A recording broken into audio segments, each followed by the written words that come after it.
What's good, ladies and gentlemen? Welcome back to the Big Fight Field channel, where we speak the truth, we're honest, we give out takes on professional wrestling. It is Wednesday night, May 22nd, 2024, and this tonight is your AEW Dynamite review here on the Big Fight Field channel, the go-home show before Sunday night's Double or Nothing pay-per-view. And in their last attempt to get fans around the world excited and want to buy the pay-per-view on Sunday, I'm going to buy the pay-per-view regardless because I get all the AEW pay-per-views. But for the casual fans watching tonight's show to see if they're going to order the pay-per-view, I don't think the company did much of an influence to make you buy the pay-per-view. Yes, there was some really good stuff on tonight's show. There was the bloodbath with Malachi Black, which I thought was the best part of the entire show. I thought that was phenomenal. The visual of the scene above the ring when Malachi was in the ring getting the bloodbath, and when he left the bloodbath with all the goo or the goo in the ring, it was phenomenal. It was a great visual and a great job by the production team in AEW to get that shot. And for all you WWE shills out there or drones for saying like something like that, oh, that was terrible. WWE did the same thing with Seth Rollins in 2021. The lights were flickered red in the ring, and black goo fell down onto Seth Rollins. The only difference was Malachi Black got red goo all over him instead of the one that Seth Rollins got 3 years ago. But that was probably the best thing on the show. I also liked the ending as well. The ending was pretty cool with Tony Khan. He's back on the road now from his injured neck. Apparently, it took 4 weeks for him to recover from an injured neck. That's pretty miraculous, if you ask me. But he drops off Darby Allin into the arena. Darby Allin comes out with a fucking flamethrower. And I didn't review the show last week because the NFL schedule dropped.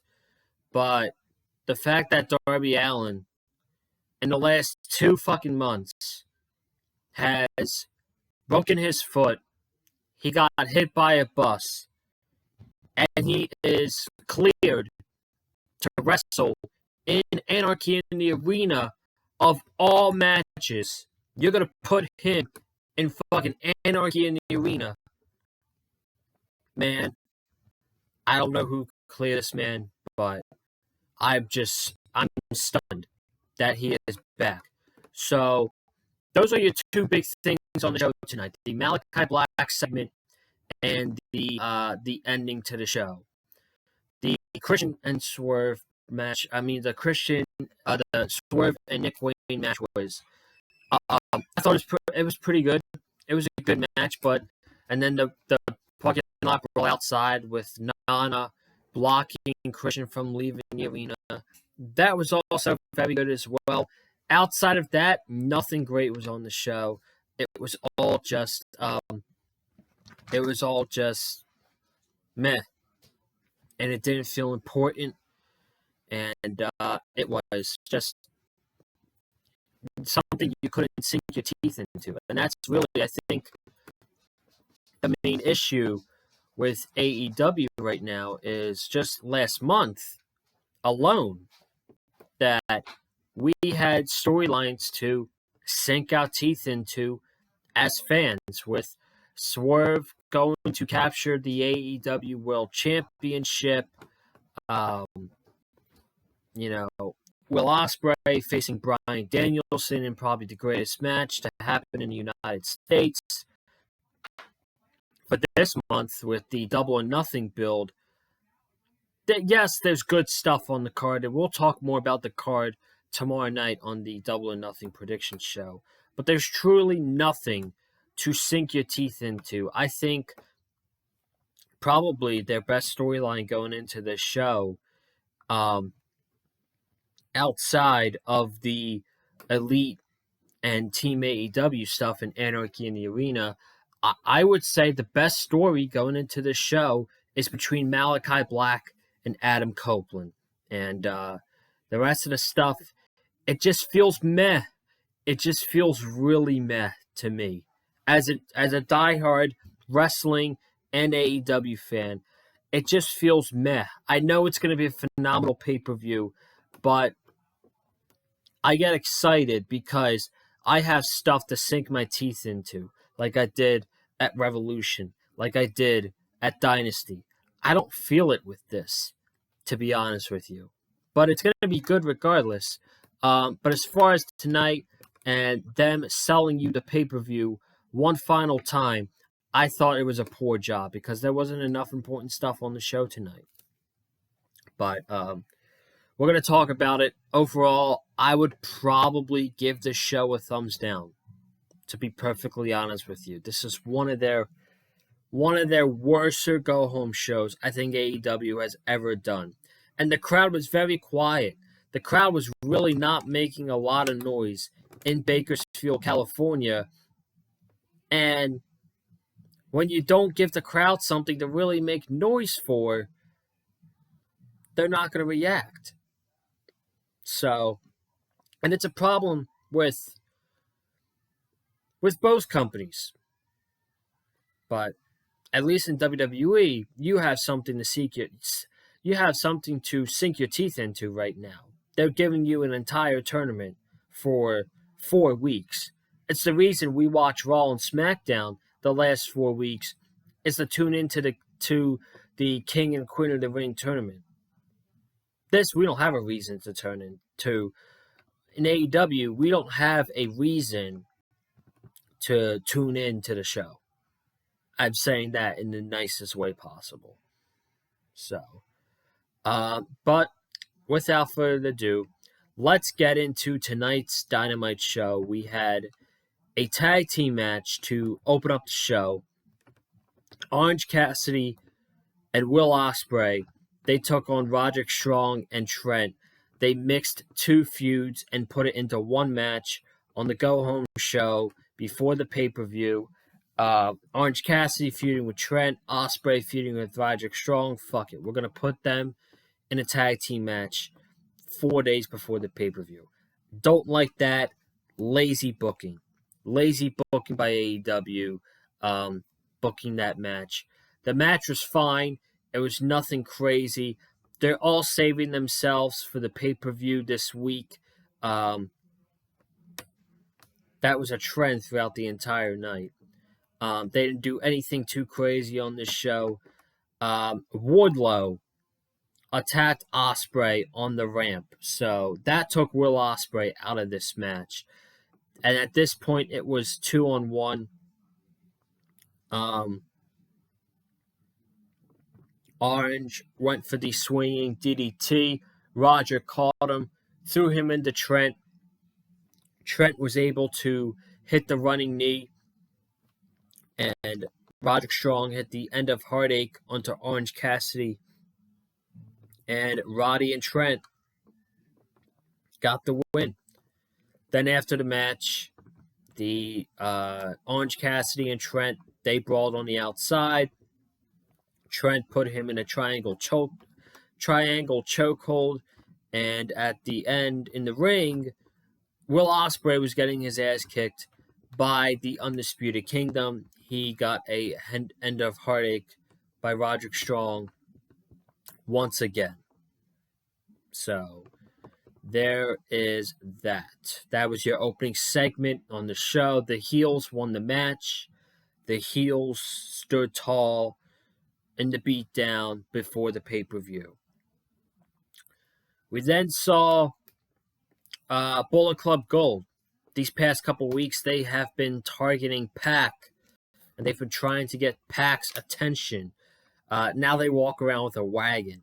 Ever since they unified the Ring of Honor 6-man and the trios titles, they've been walking around with a wagon with the amount of bounce they have, and they still carry around the acclaimed 6-man titles, which I don't understand that at all. Why have those titles? Just throw them away, bro. Seriously, it's a waste of space. But they try to get Pac's attention, and Pac said, "You garnered my attention when you attacked me on Collision on Saturday, and I think that 3-on-1 is kind of unfair. And now that you've gotten my attention, I've had to call a couple of amigos, and this was the reunion of the Death Triangle, Penta, Rey Fenix, and Pac." Reunited for the first time in over a year, Tony Schiavone said. And it is official. We are going to get Bullet Club Gold defending the trios titles against the Death Triangle, which is great. I love Death Triangle. I love Bullet Club Gold. I can't remember the last time that I was kind of looking forward to. I'm not going to say the word excited, but I would say looking forward to a Trios Championship match. It's been a while. It's probably been since the summer when I went to Collision, to be honest with you. But, yeah, I'm looking forward to it. I love Death Triangle. I can't see them winning the titles, but, I think it'll be a fun match. I really do. I'm looking forward to it. Triple Threat number 1 contender match. The winner was going on to wrestle Chris Jericho for the World Championship, as he now likes to call it. This man has officially, won me over. I now am excited to see the Learning Tree, Chris Jericho. The Learning Tree gimmick for Jericho has worked. And a month ago, I'm like, just get this guy off my TV. And now, putting the FTW Championship on Chris Jericho was a fantastic choice by Tony Khan, because he has gotten even better on television when he is the FTW champion. So he was on commentary for this match. This match was Hook, Brian Keith, and Katsuyori Shibata. The finish of this match was Hook had Red Rum in on Brian Keith. Shibata had a leg lock in on Brian Keith. And Brian Keith tapped out to both submission holds. So this leads to a triple threat match at the pay-per-view. The first ever triple threat match for the World Championship. And Chris Jericho is acting positively enthusiastic about this match. Deep down, he's like, you gotta be fucking kidding me that this shit happened. But he's saying thank you, and he's saying how proud he is of both Shibata and Hook from what they've learned from the Learning Tree, and it's fantastic.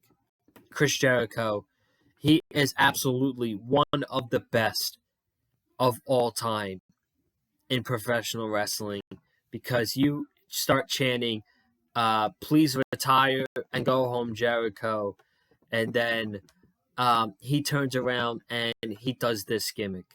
He does this Learning Tree gimmick where he's acting enthusiastic. He acts like he loves the fans, but deep down, he's fucking sick and tired of them. So I love this. I love this Chris Jericho gimmick, the Learning Tree. It's good. Good stuff. So I believe that was the first hour.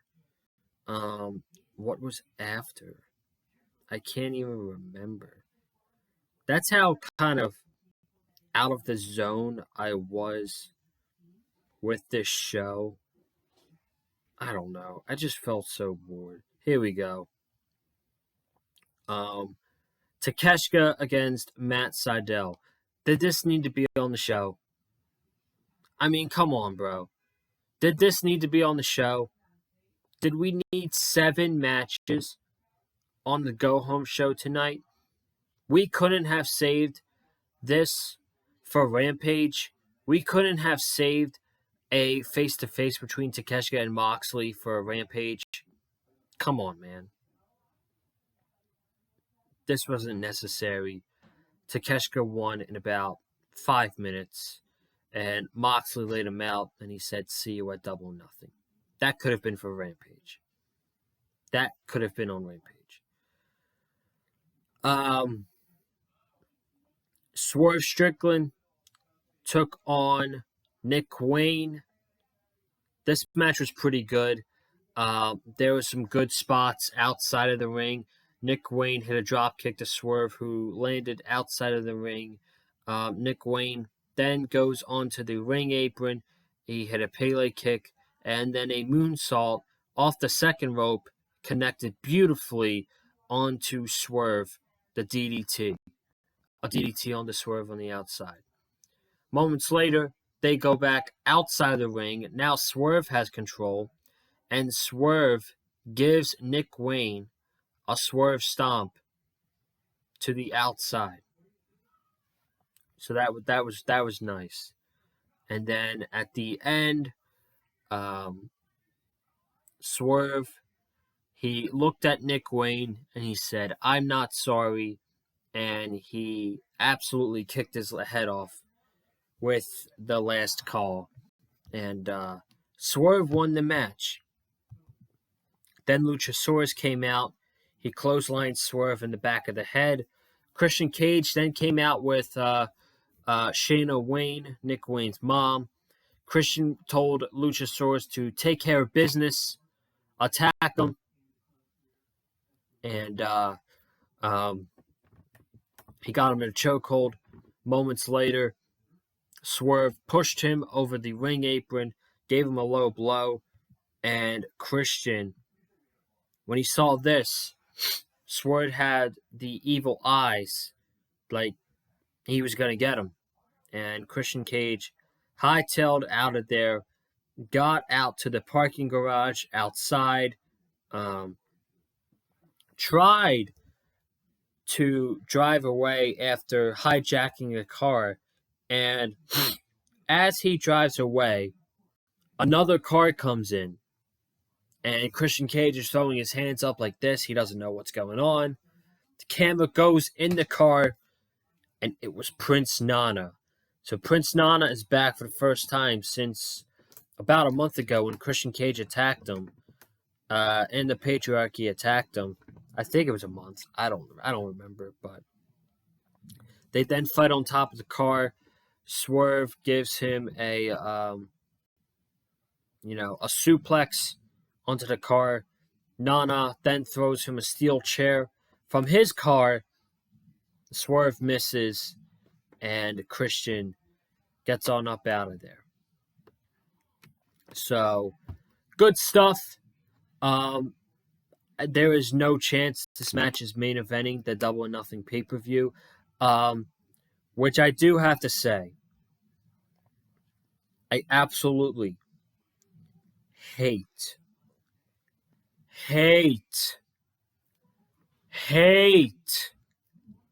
I can't stand how they're promoting the top matches. So for AEW, their top 3 matches, and then we're going to get into the next match. Their top 3 matches for Double or Nothing is Mercedes Moné versus Willow Nightingale, Christian Cage versus Swerve, and Anarchy in the Arena. This match, and they're calling it a triple main event. I'm sorry. But WWE used to do this shit all the time with Vince and Triple H, where they would have triple main events. A triple main event for a pay-per-view. I'm sorry, Tony Khan. There is no such thing as a triple main event. There is one fucking main event for a pay-per-view. You dumbass. I hate it. I can't stand when promoters do that. We have a triple main event at the pay-per-view. WWE did it all the time, and now AEW's doing it. Fuck, I can't stand it. Kyle O'Reilly. Kyle O'Reilly took on Malachi Black. This match was fine. You could tell that they were holding back in this match a little bit. There was a lot of striking, kicks to the shin, a lot of mat wrestling, that you could say. And there's nothing wrong with that.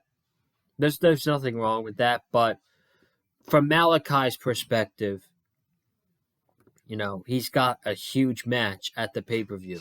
He's wrestling a fucking barbed wire steel cage match, which is probably going to be one of the most insane matches on Sunday night. So I don't blame him at all for kind of pushing it back, but you could tell that they were, you know, him and Kyle O'Reilly, they were toning it down. They didn't do anything too crazy in the match. The match was still decent. Malachi Black wins. The big talking point was the segment after the match. The lights started flickering red. Okay. Let me take a sip of my water real quick.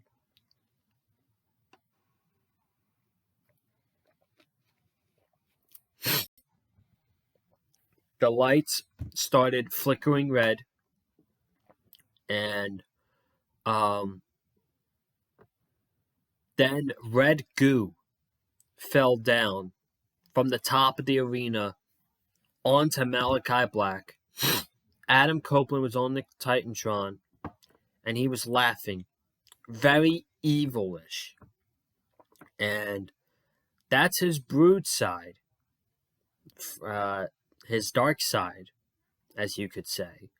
So, and he's brung that out a lot in his feud with the House of Black. We saw that in his match with Buddy Matthews, where he was looking to concerto Buddy Matthews after the match, and Malachi was forcing him to, and he didn't do it. And he was very aggressive in the match with Brody King. And then he wrestled Kyle O'Reilly, not a House of Black member, but you could see he had evil intentions. Shook hands with Kyle O'Reilly, didn't let go, and gave an evil smirk at Kyle O'Reilly. And now this leads to Sunday, the barbed wire steel cage match for the TNT Championship.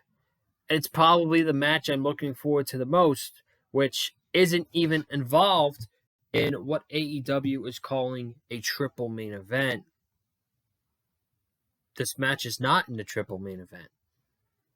And it's probably the match I'm looking forward to most.